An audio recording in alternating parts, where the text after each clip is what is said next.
Alam mo, pag may taong willing na alagaan ka ng tama, wag mo na yan pakawalan. Sabi nga nung best friend ko nung nakaraan, tama na ang kilig kasi mawawala rin yan. Doon ka sa taong kaya magstay sa'yo kahit makita pa ang worst side mo, hindi ka iiwan. Yung tipo na kahit napakarami niya ng rason para iwan ka, hindi niya pa rin ginagawa. Yung kahit ilang beses mo siyang iwan, isang tabi o alisan, andyan pa rin siya handa kang ipaglaban. Lahat binibigay niya. I-appreciate mo naman. Kasi hindi mo alam yung hirap at sakripisyo niya, makita ka lang niya masaya. Siguro nakikita mo na okay lang sa kanya kahit nasasaktan siya. Pero tinatanggap niya yun. Wala siyang choice mahal ka niya. Pero alam mo, hindi porke mahal ka, aabusuhin mo na. Tao rin yan, napapagod din. Hindi sa pinag-overthink kita, pero baka lang. Yung taong hindi mo pinapahalagahan, yan pala yung magiging karma mo sa huli. Mahirap magsisi. Minsan ka lang makakahanap ng ganyan kasi sa panahon ngayon, mahirap na makahanap ng kaya kang sugalan, may panalo ka lang.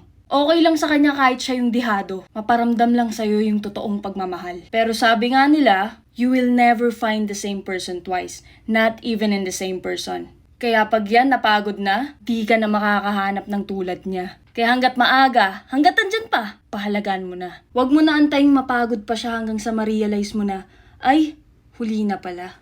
Ayun lang, peace and love.